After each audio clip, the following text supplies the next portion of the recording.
Hello class eighth, welcome to all of you. As you know, हम English का second chapter कर रहे हैं जिसका नेम है the ant and the cricket. ठीक है, जैसे मैंने आपको बताया क्रिकेट क्या होता है, एक टिड्डा या झिंगूर मान लो कोई एक इंसेक्ट होता है। ठीक है, और आंट चींटी होती है।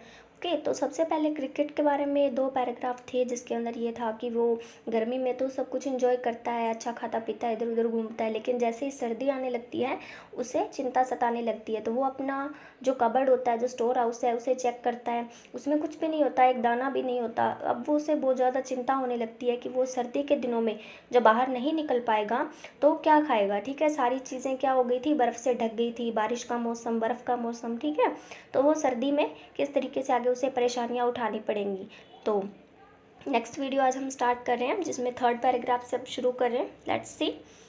Eight last by starvation and famine made bold. आखिरकार क्या हो जाएगा, आखिरकार क्या हुआ, स्टारवेशन होती है भूखमरी, ठीक है, और फमाइन होता है अकाल।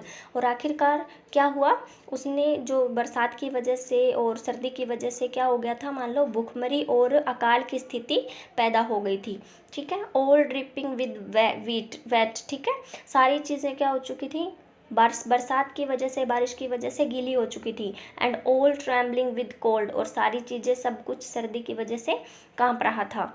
ठीक है, away he set off to a miserly ant. ठीक है, इसलिए वो जो क्रिकेट था वो कहाँ जाता है, एक आंट के पास में जाता है। ठीक है, जो क्रिकेट इंसेक्ट है वो कहाँ जाता है, एक आंट के पास में, एक चींटी के पास जाता है। और उस चींटी का नेचर कैसा है, मिजरली, यानी वो बहुत ही कृपा वाली है, हमेशा हेल्प करती रहती है सबकी।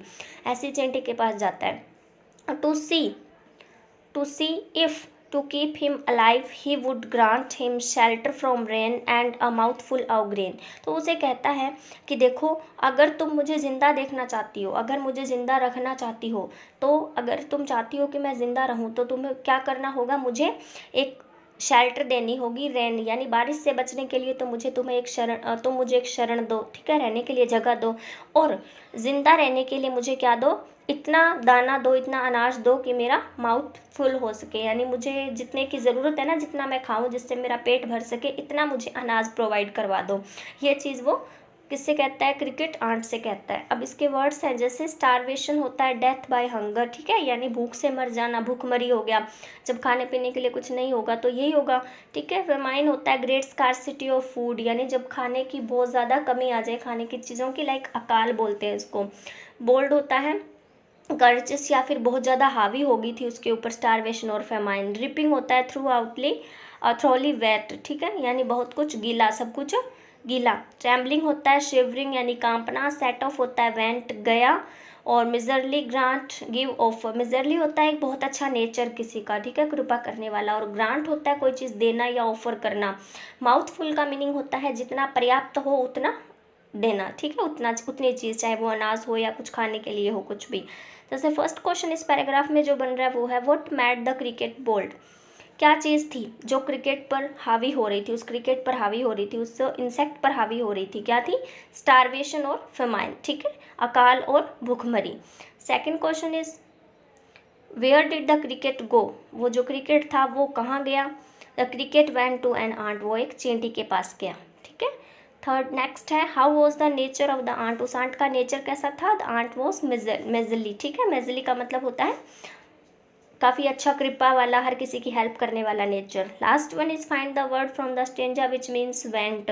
स्टेंजा में से वो वर्ड बताइए जिसका मतलब वेंट होता है। ठीक है, देखिए यहाँ दे रखा है सेट ऑफ। ओके, अब हम देखते हैं नेक्स्ट की क्या वो जो चींटी है वो उसकी हेल्प करती है या नहीं। ठीक है, let's start. He wished only to borrow, उसने क्या किया, क्रिकेट ने आंट से विश किया कि उसे सिर्फ उधार लेना है। ठीक है, वो उससे मांग नहीं रहा, वो उससे उधार ले रहा है। He would repay it tomorrow, ये इसे कल को वापस भी लौटा देगा। ठीक है, इफ़ नॉट, अगर उसने ऐसा नहीं किया, if not he must die of starvation and sorrow, अगर उस चींटी ने उस क्रिकेट को उधार नहीं दिया, खाना और रहने के लिए शरण नहीं दी, तो वो भूखमरी और दुख से मर जाएगा। Says the ant to the cricket, तो ये बात सुनकर उस आंट ने, चींटी ने क्रिकेट से कहा, I am your servant and friend, मैं तुम्हारी नौकर और दोस्त हूँ, ठीक है, तुम मुझे अपना दोस्त समझो। But we ants never borrow, we ants never lend, ना तो हम उधार देते हैं, यानी हम चींटियाँ ना तो उधार देती हैं और ना ही उधार उधार लेती हैं किसी से, ठीक है। But tell me dear cricket, did you lay nothing by when the weather was warm. लेकिन तुम मुझे ये बताओ डियर क्रिकेट कि जिस वक्त मौसम गर्म था, तुम बाहर निकल सकते थे, खाने पीने की चीज़ें प्रोवाइड हो रही थी, उस वक्त तुमने अपने फ्यूचर के लिए कुछ सेव क्यों नहीं रखा, ठीक है। नहीं रखा क्या, ऐसा पूछ रही है वो, क्योंकि चींटियाँ जो है ना वो सेव करती रहती हैं अपनी चीज़ें आगे के टाइम के लिए, ठीक है। तो इसने उससे पूछा कि क्या तुमने अपने फ्यूचर के लिए कुछ सेव नहीं किया था उस टाइम जब मौसम अच्छा था। ओके, तो बोरो होता है टेक लोन यानी उधार लेना, रीपे होता है पे बैक यानी वापस लौटाना, सोरो होता है ग्रीफ यानी दुख, और लैंड होता है गिव अ लोन उधार देना, लोन देना। ओके, ले बाय होता है save, keep for future use, ठीक है, सेव रखना, सुरक्षित रखना फ्यूचर में उसका यूज करने के लिए। अब इस पैसेज के पैराग्राफ के क्वेश्चन आंसर्स देख लेते हैं। जैसे first one is what is the principle of ants, उस चींटियों के क्या रूल्स होते हैं, क्या नियम होते हैं, क्या नियम है। The principle of ants is neither to borrow nor to lend, ठीक है। उनके जो आर्ट्स के जो प्रिंसिपल हैं, जो नियम है वो ये होते हैं कि ना तो उधार किसी को देना और ना किसी से उधार लेना।